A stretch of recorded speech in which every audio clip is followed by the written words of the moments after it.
live. You see they're dry.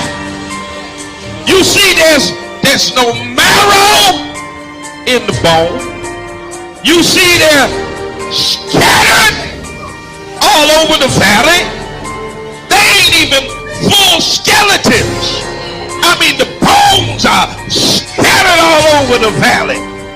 They're just bones. But answer me a question, Ezekiel. Can these bones live?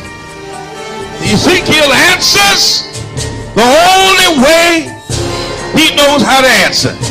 Lord, you know.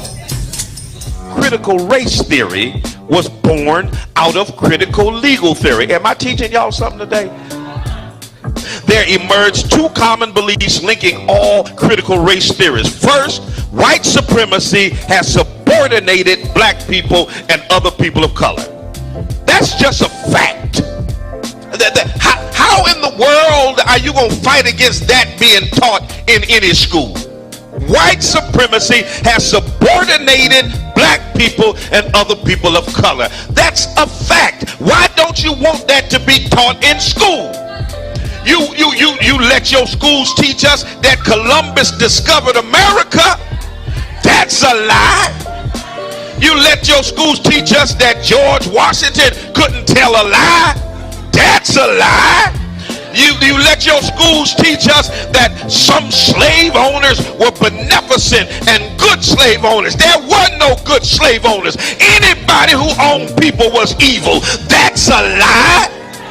You let your schools teach us that Abraham Lincoln was good for Negroes. No, Abraham Lincoln was trying to save the Union. And Abe Lincoln himself said if he could save the Union and keep black people in chains, he would do it. That's a lie. Come on, somebody. You let them teach us about a white Jesus. You let them teach us that Native Americans were the aggressors. Come on, somebody. That white folk had a manifest destiny and that the pilgrims were good and Native Americans. That's a lie. All day, every day, you let them teach us lies. All throughout my history in school, I was taught lies. But you got a problem with critical race theory because it teaches the truth that white supremacy has subordinated black people and people of color. The right to bear arms. Let me just back up a little bit and let me take you on back to the late 1960s when Ronald Reagan was the governor of California. And they were oppressing black folk, and a group of men and women known as the Black Panther Party decided that they were going to defend the rights of black folk. And the Black Panthers decided that the Second Amendment wasn't just for white folk. So they strapped themselves with guns and showed up at the Capitol in California. And when they saw them Negroes with guns, come on, somebody.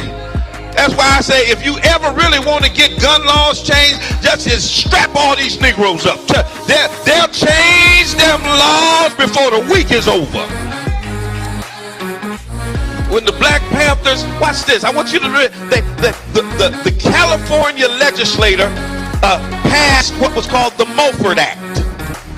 It was a gun control act that decided who could get guns, who couldn't get guns, what could be in your background, what couldn't be in your background. It was the first time in history that the National Rifle Association, the NRA, supported restrictive gun legislation, all because black folk had the nerve to get strapped. Look at your neighbor and say, neighbor, go get strapped. Amen, somebody. Y'all gonna say Bishop told us to get strapped. I said it. Go get strapped. It just got real quiet up in here. But y'all already know I'm a triple P. Amen. Y'all know what a triple P is, right? A pistol packing preacher. Amen, somebody.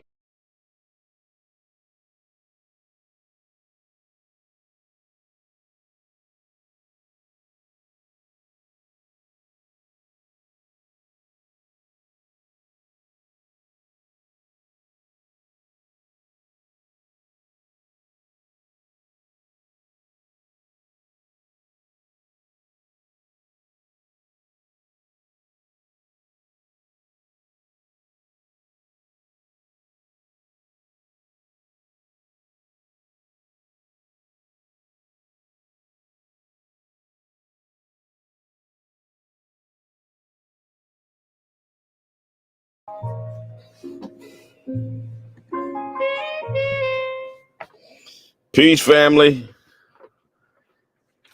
Good morning, good morning, good morning. Do me a favor. Tell somebody that we're on. Like, share, subscribe, do all that stuff. Happy Friday. Coltrane and Duke Ellington in the background, of course. Y'all already know what to do if you want to hear the music. Go to WTCCFM.org or TuneIn Radio or iHeartRadio. We'll put something on y'all can listen to in a minute.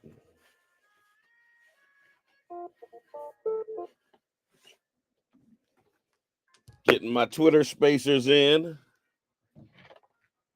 We'll get my Instagrammers on here.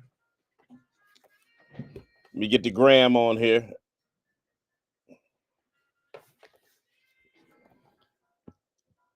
TGIF. It's Friday.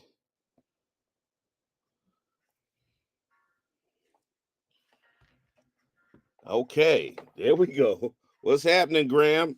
I was worried for a minute. Looked like it wasn't going to connect. But we got the gram on.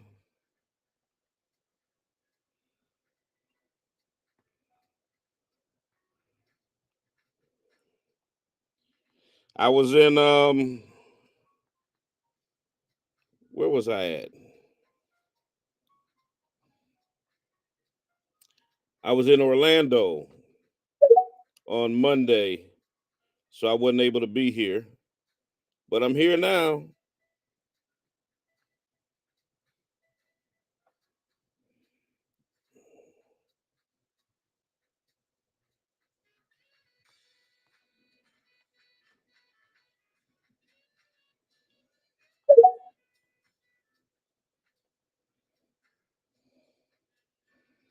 All right, let's go. I'm sharing with some of my Facebook groups, letting them know we in here.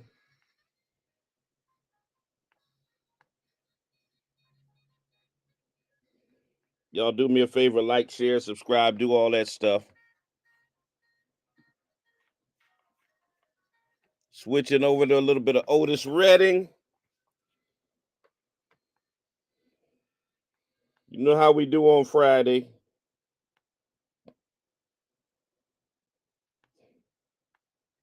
Oh, she may be weary. Them young girls, they do get weary. Shaggy dress. Come on, let's get it. Like, share, subscribe. Try a little tenderness.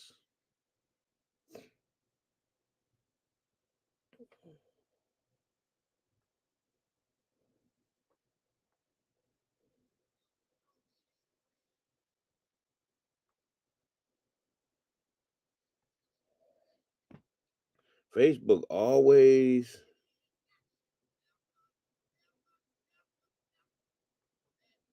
Man, I swear they always.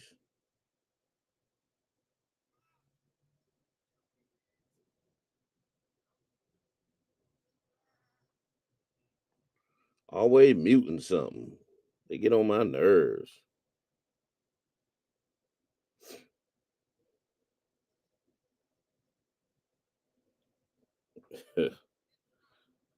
Just sentimental, no.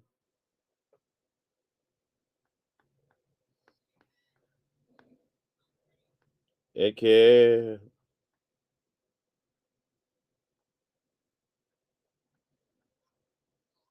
All right, I got it shared on my groups. Let's get it now.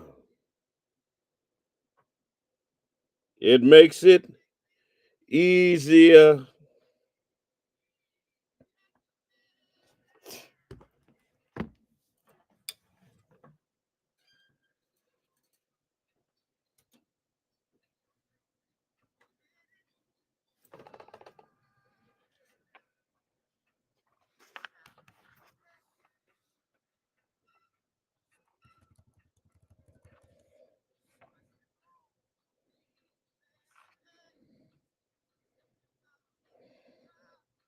Try a little tenderness.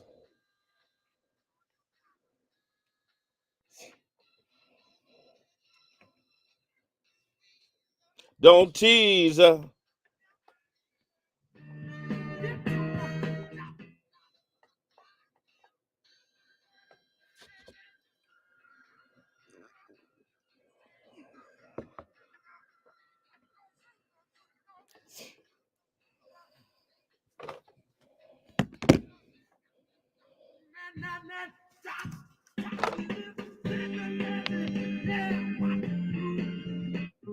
All right, y'all, let's get it.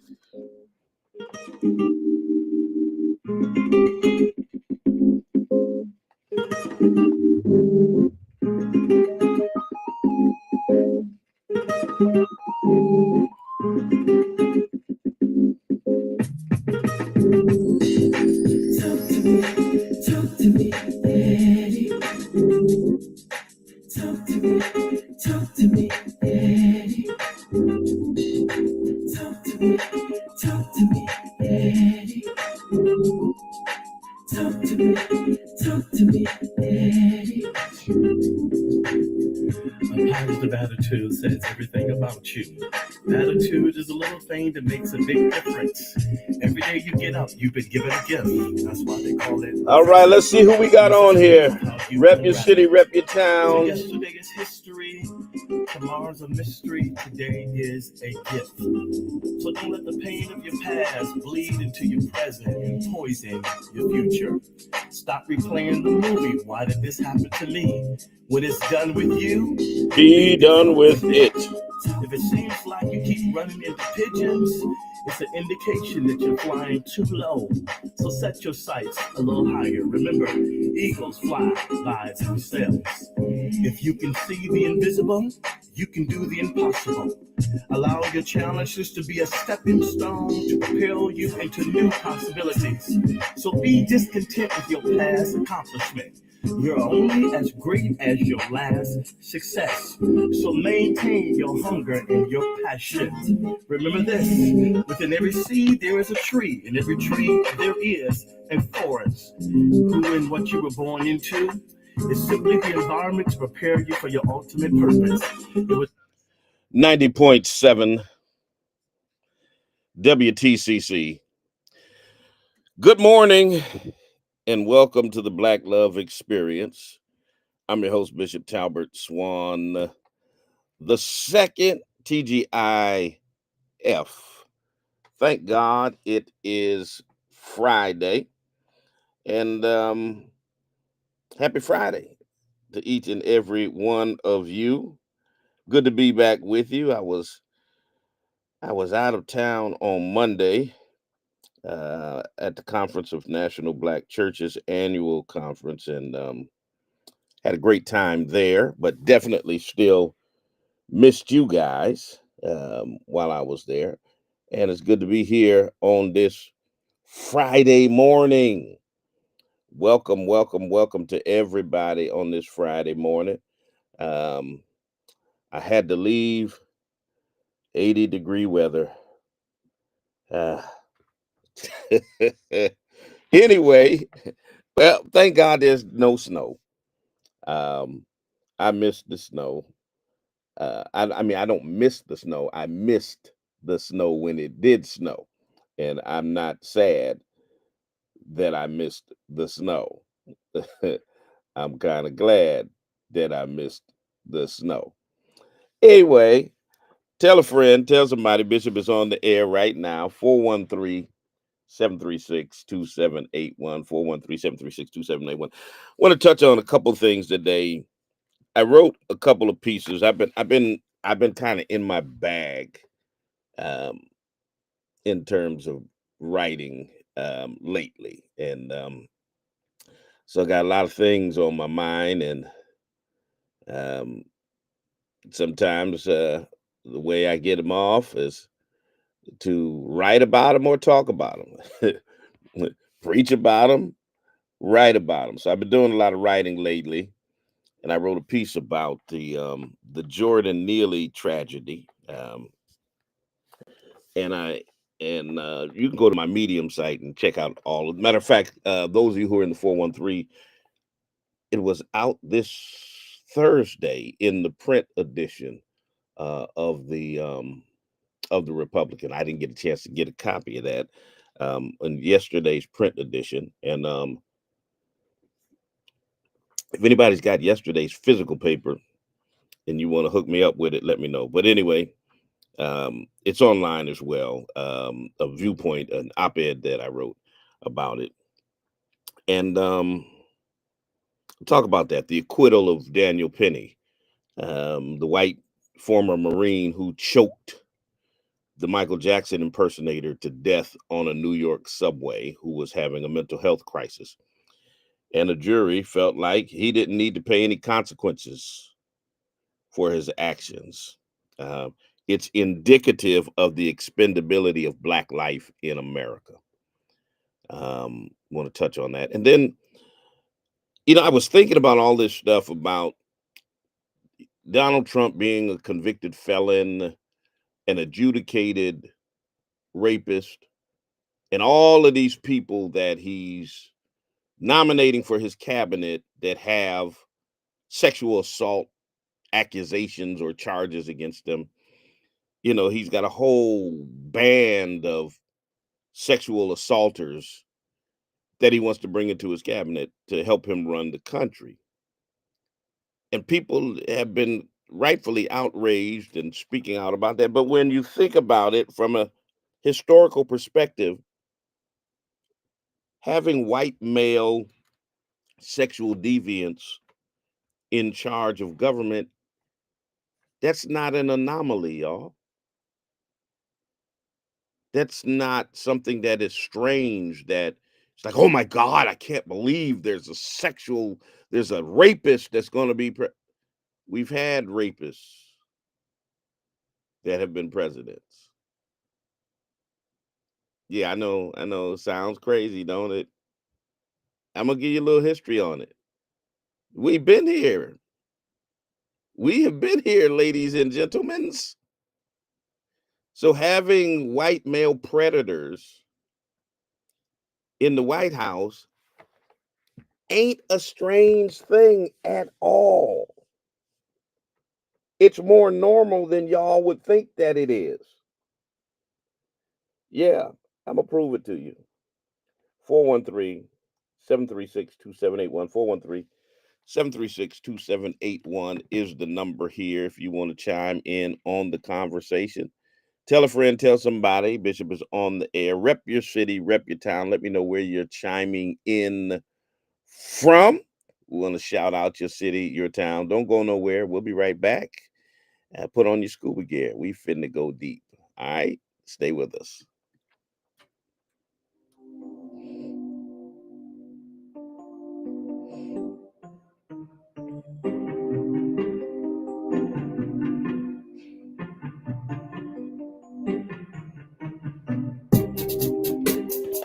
You say you sold out because Black women are loud and crass.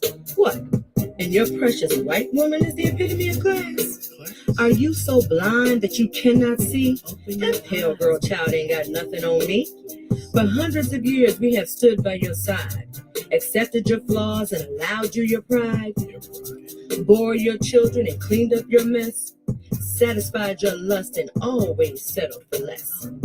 We have stayed in the background and allowed you to lead, trusting in your strength and ability to succeed, never getting the praise and credit we deserve, but having the courage, the will, and the nerve, for being the backbone that has kept it together for you and our children in all kinds of weather.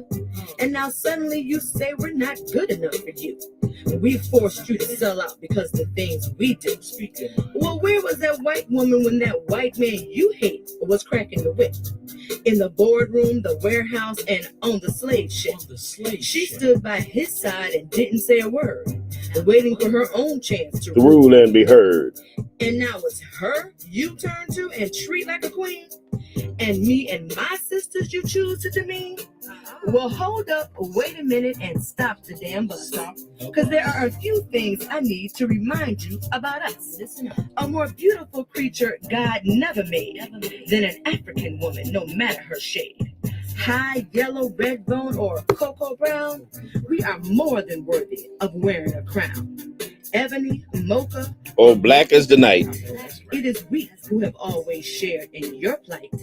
We are passionate, spiritual, loving, and kind. A more generous heart you'll never find than the one that beats inside the body of a Nubian queen, the hardest working, loving, giving woman you've ever seen. For we give and forgive until there's little left. Then we're forced to put up our guard to avoid your theft. The theft of our hearts and our trust, the very nature of our soul, by our so-called brothers who are just playing a role. And you wonder why some of us act as we do? Take a look in the mirror, because the answer is you. It's not enough that the white man has always tried to keep us down, but our own men act as though they'd love to see us drown. And all right, y'all, let's go. Us to join their equal rights struggle. So we're out here alone with a million things we juggle, raising the children that black men leave behind, and dealing with the racism of the daily corporate grind.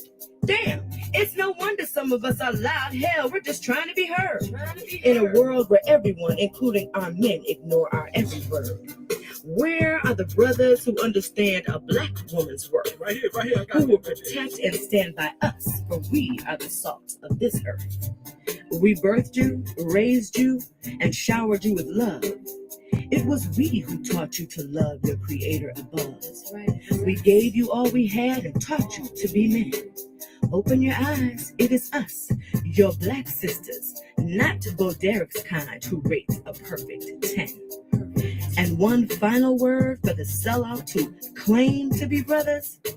When you turn your back on us, you disrespect your mothers. Did you hear that?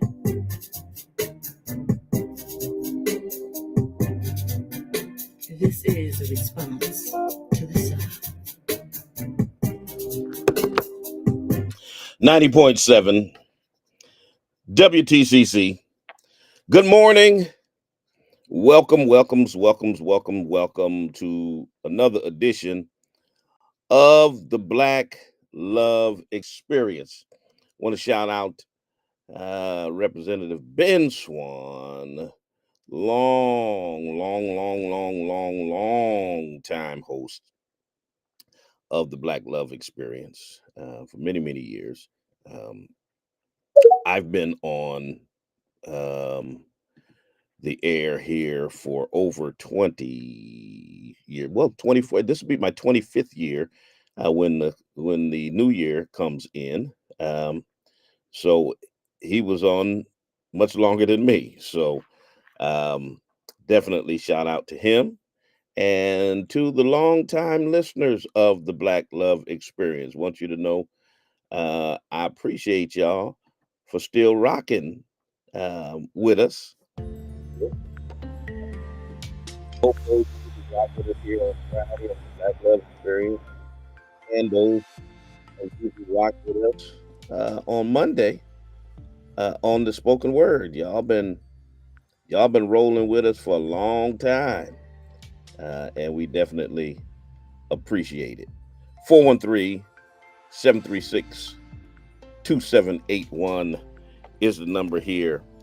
413-736-2781 if you want to chime in on the conversation.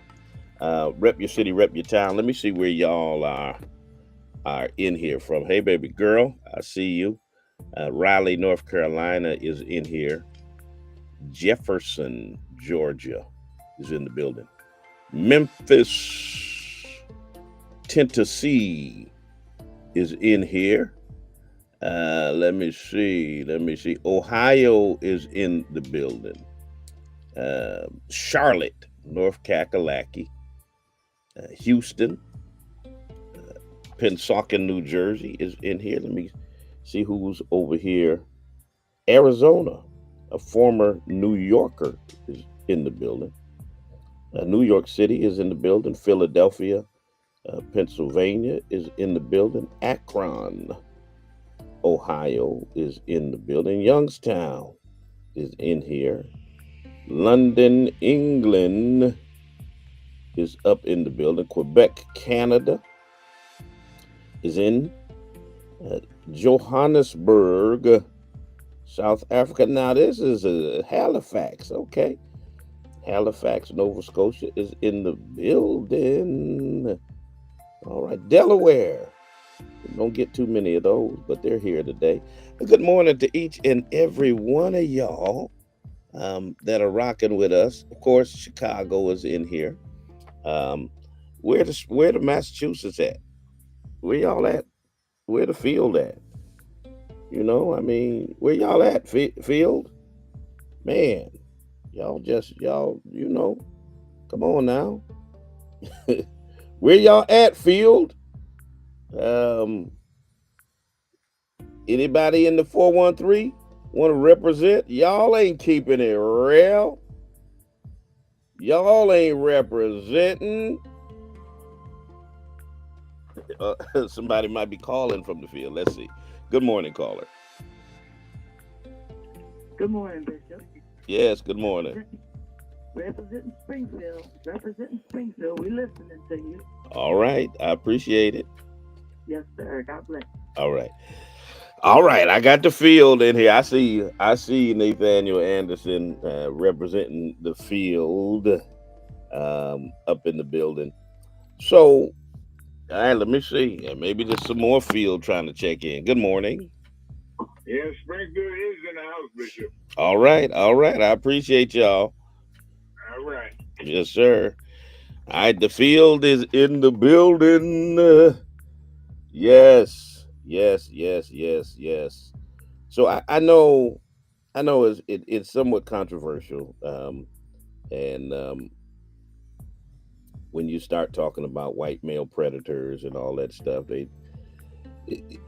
there's a narrative going on in the nation where there is an attempt to paint white males as the victims. Okay.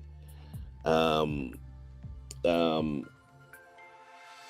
really, I mean, that somehow, some way, affirmative action, DEI, all of that stuff is targeting white males and discriminating against white males. And even Trump said that when he gets in office, he's going to um, find schools that had DEI programs, um, and he's going to pay. Check this out. Get this. He's going to pay reparations to white families who suffered because of DEI programs. Now, isn't that amazing? Isn't that amazing that we can't even get folk to talk about paying reparations to black people for enslavement, Jim Crow, uh, lynchings, murders, all of the heinous things that America did to us. We can't get them to even talk about reparations. Oh, nobody was a slave. You weren't a slave. We didn't own any slaves. We're not paying you no reparations. But then he turns around and says, oh, well, they had DEI programs for the last 25 years, and white people deserve some reparations for DEI. I mean, the sheer hypocrisy of non-melanated folks. It's absolutely amazing. It's and they don't really care about their hypocrisy. They know it's hypocritical and don't care. It's like I talked about when I was at the Conference of National Black Churches. I talked about how they want to tell us we shouldn't celebrate Juneteenth. We need to forget about what happened to our ancestors, and instead of celebrating Juneteenth, we should celebrate all together. We should celebrate um, July 4th. So they want you to forget about the emancipation of our ancestors in 1865, but they want you to remember the emancipation of their ancestors from Great Britain in 1776. So 1865 was too long ago, forget that. But let's remember 100 years before that, what happened to us. I mean, and they don't care about that level of hypocrisy. They really don't care. They roll with it because they feel like their lives are more valuable, and it really doesn't matter what has happened to us throughout the annals of history. Um, um, so, and I think this case with uh, Jordan Neely is indicative of the mentality of people in this nation still in 2024, on the cusp of 2025. This is their attitude right now about Black life, about how expendable it is. And if you say something about the Jordan Neely case, most white folks will vociferously defend Daniel Penny. Not only will they vociferously defend Daniel Penny, they will provide resources for people like him. Remember now, they donated millions of dollars for his defense fund, just like they did with Kyle Rittenhouse. And you've got to understand, it depends on who the victim is as to how they respond. Think about it. They've been outraged about people allegedly making Luigi Mangione, the white man who murdered or allegedly murdered Brian Thompson, the CEO of the healthcare corporation, a folk hero. They've been outraged. Don't make him a folk hero. He's not a folk hero. He's a criminal. Yada, yada, yada. They're outraged about it. Yet the same people that are outraged about folks making Luigi a folk hero are the ones who made Kyle Rittenhouse a folk hero. So you got to understand the difference. So if a white man kills a multi-millionaire white man who is over a healthcare corporation that gouges regular people and denies healthcare coverage to people's loved ones, he's not a hero. But if a white man murders two Black Lives Matter protesters like Kyle Rittenhouse, he is a hero. And they funnel millions of dollars in to support and defend him. If a white man like Daniel Penny murders a Black man on a New York City subway who's having a mental health crisis, he's a hero as well. Y'all notice the pattern that's happening here? Notice the pattern. Notice whose lives are expendable.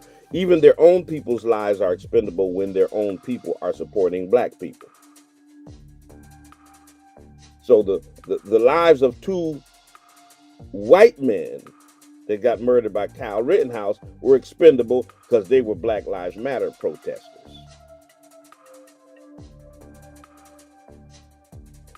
Notice what's happening here. Daniel Penny's acquittal is an indictment on America's criminal injustice system, not a justice system, injustice system. Because even in 2024, it continues to devalue Black life. Exonerating him of criminally negligent homicide is an affirmation. And this is what makes it dangerous. It's an affirmation, and it is a signal to white folks, particularly white men, that the mere perception that a Black person may be a threat, even if that perception is rooted in racial stereotypes, that it justifies a regular citizen murdering a Black person. That's the signal. That's the message that if you think this Black person over here is a threat and you murder them, that's okay. Even if your perception is based on racial stereotypes. That we are going to empathize with the white man who felt threatened. Not the innocent Black person who was having a mental health crisis. We're going to empathize with the white man who says he felt threatened and he acted based on that. Jordan Neely, a skinny 30-year-old Black man who was in the throes of a mental health crisis, crying out for help on a New York subway. And instead of having empathy, instead of meeting him with compassion, he was met with violence. And here's the thing. It also is a signal to white folks that even though you have no authority to intervene, we're okay with you inserting yourself in circumstances that you have no business in instead of minding your business. Which is the reason why you all see these videos floating around the internet where random white people are asking Black folks to identify themselves. And, you know, a Black person who's in his own complex, going swimming or taking out the trash, and some random white person asking for ID. I need you to prove that you belong here. If you don't get out of my face, and this is what decisions like this is what people like Trump and jury decisions like this do. They embolden already racist white folk to think that they can randomly police Black people. Show me your ID. You know, like the white woman in the dorm room at Yale, where a Black student is sleeping. Prove that you're a student here. And then if we act how we should act by telling them to get the so-and-so out of our face, we're the ones that are wrong. Good morning, caller. Good morning. How are you, sir? I'm good.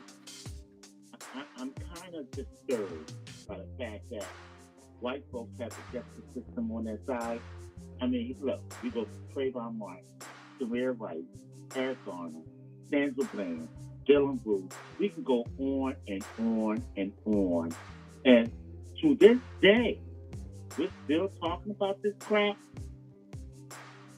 Yeah, we're still talking. We're still 60 years after MLK, 60 years after the March on Washington, 6 decades after the passage of civil rights legislations, that we're still having the same conversations.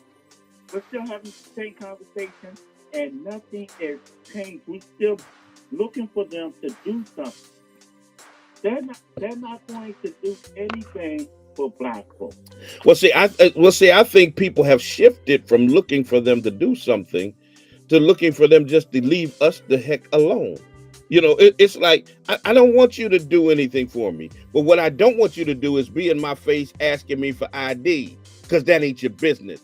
I don't need you interjecting yourself in the middle of our situations.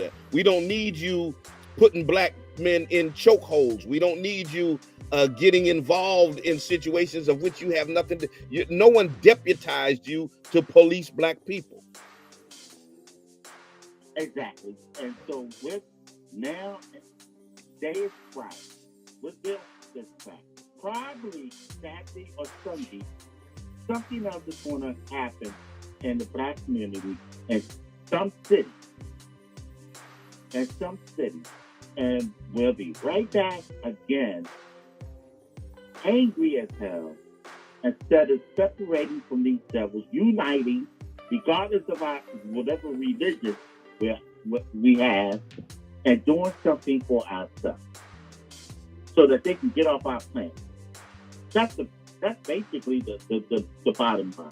I'm sorry, because we're tired of this. Absolutely. All right. Appreciate your call. 413-736-2781. And here's the thing. It's a shame that in 2024, almost 2025, we still have to have conversations with our sons and daughters, our grandsons and granddaughters, on how to stay alive so that a random white person won't murder them or harm them. We have to tell our sons, if you're confronted, walk away, don't engage, so on and so forth, when they actually have the right to reject the exchange. They have the right to respond with indignation. But we know that if there's a confrontation and someone gets hurt, the criminal injustice system is going to side and empathize with the white person, even when they're in the wrong.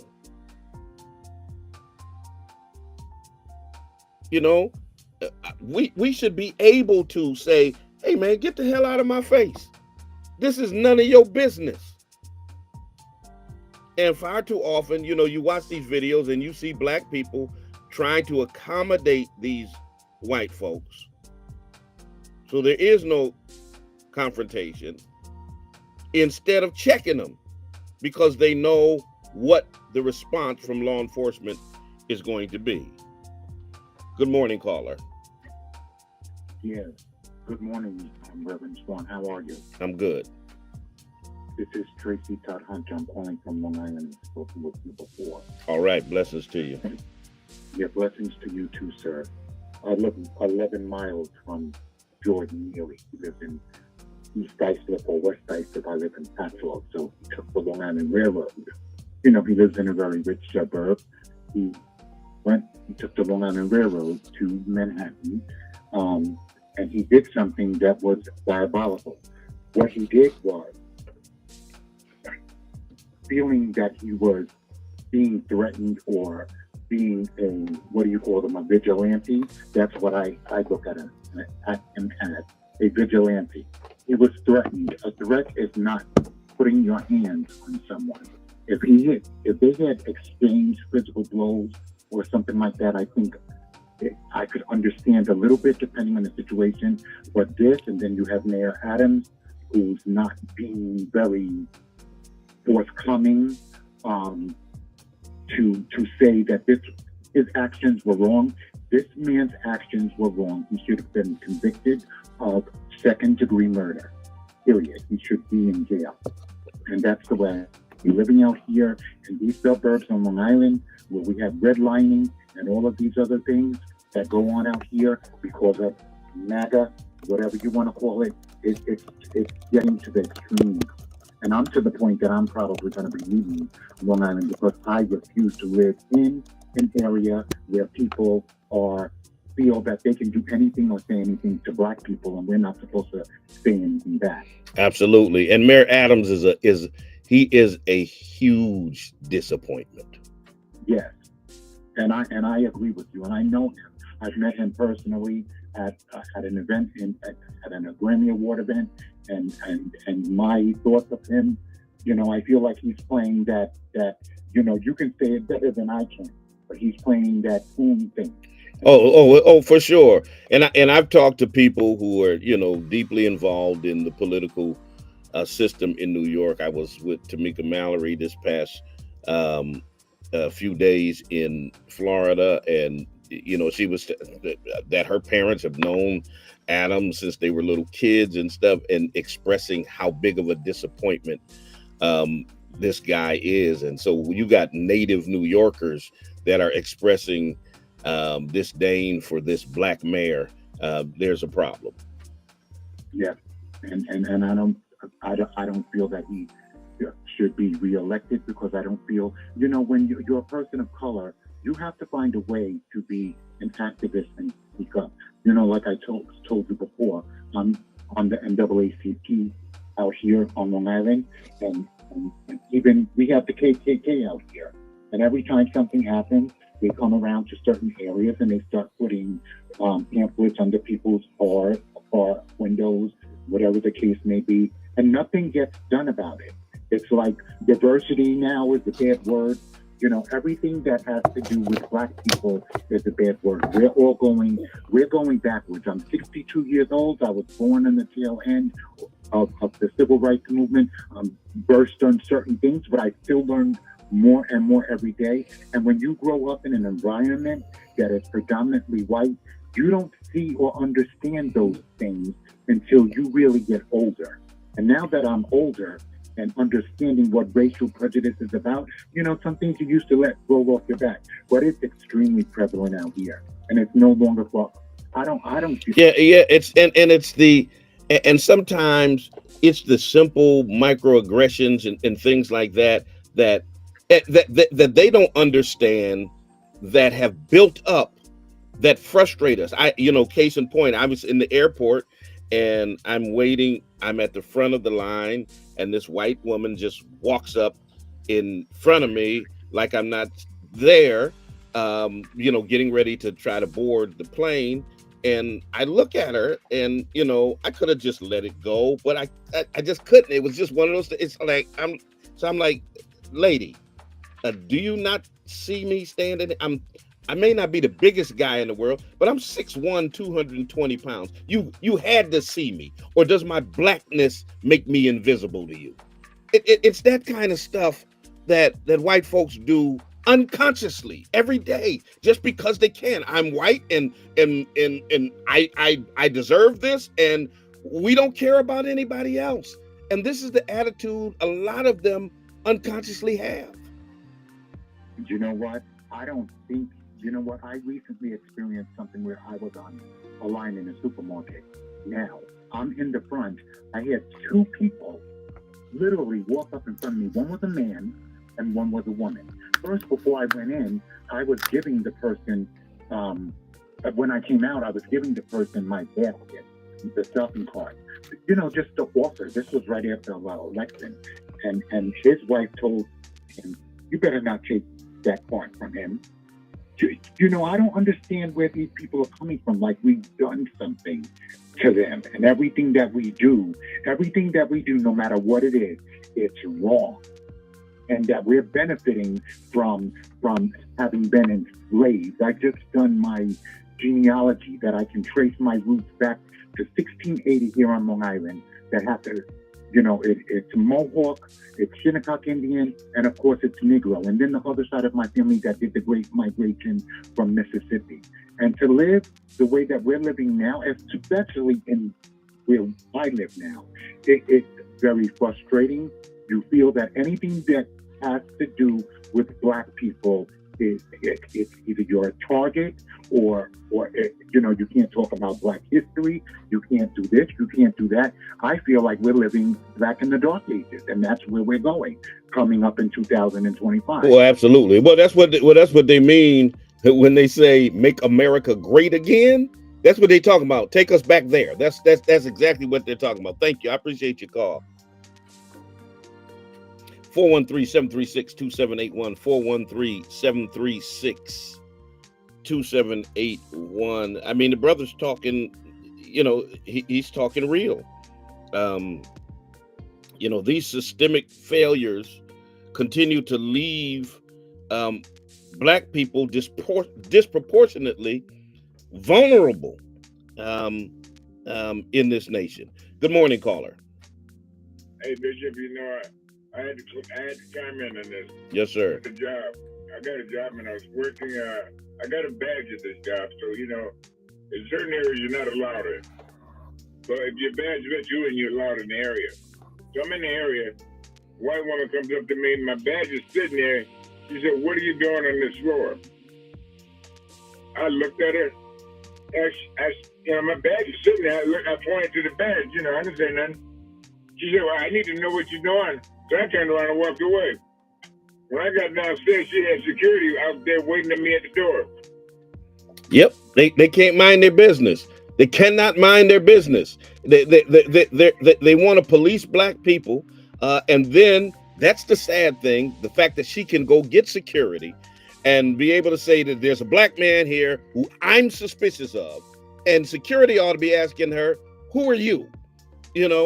Instead of accosting innocent black people, they ought to be questioning the white folks that are calling on them to accost black people, as if, the question, what authority do you have to even question these people's place? Well, thank God the security knows me, and he told that woman, he said, "Let me tell you something."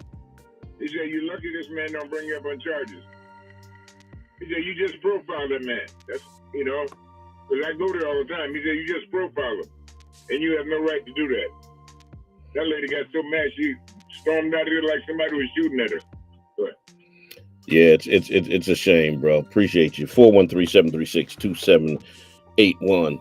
What happened with, and I want to touch on this sexual predator thing before I get out of here, so I got to make this quick and wrap up the Jordan Neely conversation, is it affirms again the criminalization of blackness. Okay, from the moment of his death, Jordan Neely was put on trial, not Daniel Penny. Okay, you had the conservative pundits, you had the media outlets that were painting Neely as a dangerous vagrant rather than a man in crisis. And here's the thing, notice, if you will, that a man like Jordan Neely, who gets murdered, they want to paint him as the danger. But then when some white boy mass murders 8 to 10 black people, then they want to talk about mental health. Then they want to talk about, oh, well, he had a mental health crisis. He was a loner. Have you ever noticed how the same people who criminalize black victims empathize with white murderers? I mean, just think about it. Think about the narrative. As soon as some deranged white boy murders a bunch of people, they start talking about the failures in the system and mental health crisis and rap music and all. They want to blame everything. But then when a black person gets murdered, they blame the black person for their own murder, which is what they did with Jordan Neely. It's a deliberate framing that criminalizes the existence of black people and absolves white people of accountability. They were applauding Penny as a hero. It's a pattern of dehumanization that's deeply entrenched in the American psyche. Black folks are viewed as threats. Their lives are deemed as less valuable. Their deaths are less tragic. It's a mindset that continues to justify what has been centuries of racial violence, from lynchings to modern day police killings. This case of Jordan Neely is a reminder that this legacy persists in America, even in spaces where Black folks are seeking help or refuge. Now, let me talk about, because I only got a few more minutes left. Let me talk about the historical context of white male patriarchy in America, because we're looking at this thing. Donald Trump, 34-time convicted felon, adjudicated rapist, who will take the oath of office on January 20th. That he's nominated several people that are under investigation, been charged, been accused of being sexual predators. And people are talking about it and acting as if they're outraged, and they should be. Let me say, they should be. But the problem I have is acting like this is an anomaly in America. Like, oh my God, I can't believe sexual predator in the White House. This ain't an anomaly, ladies and gentlemen. This is not strange. This is not something that has never happened before. This is not abnormal. 6 former presidents raped, enslaved Black women, fathered children with them. Some of the framers of the great documents of America, some of the folks who you consider the most brilliant people in American history, the founding fathers and all of that. You know, people often quote Thomas Jefferson, Jeffersonian quotations, and Thomas Jefferson was a rapist. Okay? Was a rapist. And we don't just have to talk about those who raped enslaved folk. There were plenty of other presidents who were accused of sexual assault, sexual exploitation. Grover Cleveland, Richard Nixon, Ronald Reagan, George Bush the First, Bill Clinton, George Bush the Second. All of them face credible allegations of sexual assault. And now we got Donald Trump, an adjudicated rapist. He is not the exception, y'all. He is not an anomaly. He represents the blatant continuation of a legacy of white male entitlement and power. Because sexual violence by white men in power is not incidental. It's not accidental. It's central to their domination. It's a culture that extends beyond politics. It extends into corporate boardrooms, into colleges, into policing systems. And there's a societal apathy toward these abuses that reinforces white supremacy and white male patriarchy. Survivors are silenced, vilified. It perpetuates this cycle of violence And there is a failure in America to hold white men accountable for their sexual violence. It reflects the entrenched power dynamics in what Maya Angelou called these yet to be United States of America. It's a nation that has been built on stolen land and stolen labor, that has long masked its true character beneath the myths of democracy and freedom. But there's a glaring pattern of unchecked sexual violence and abuse of power by white men at the pinnacle of every major institution in America, from the presidency to the police force. And it reveals a truth that white male patriarchy is not only embedded in the nation's foundation, but it remains part of its operating system to this day. So the reality of having an adjudicated rapist preparing to take the oath of office is not an aberration or an anomaly. It is as American as baseball and apple pie. Okay? It's the American way. From the earliest days as a republic, white men in positions of power have exploited their so-called supremacy to inflict sexual violence, targeting the most vulnerable. So this ain't nothing new, y'all.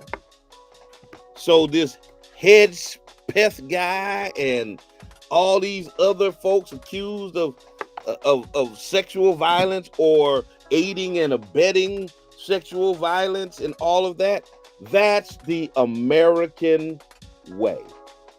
We'll take Jay Alvarez as our last caller, and then we got to get out of here. Jay from Twitter space, you got the microphone and you got the last word, bro. Jay going once. Jay going twice.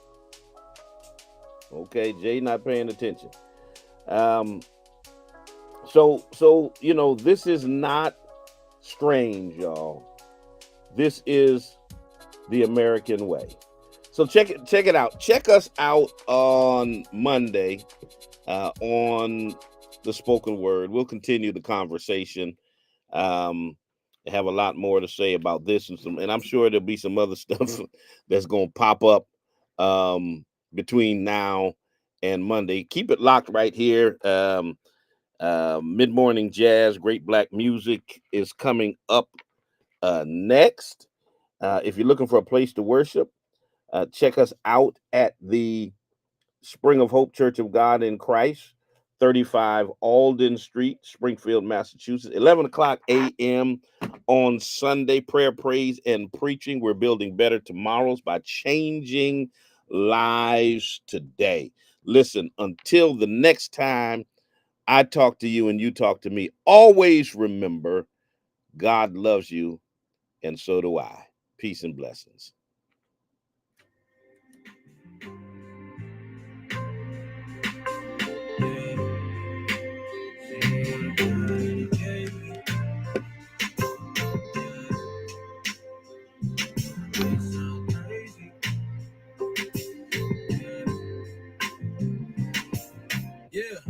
This one is for all the brothers that passed, but more particularly one because it affected me drastically. I remember my sister gave me the call and I was in awe. Matter of fact, it felt the farthest from reality. She seen some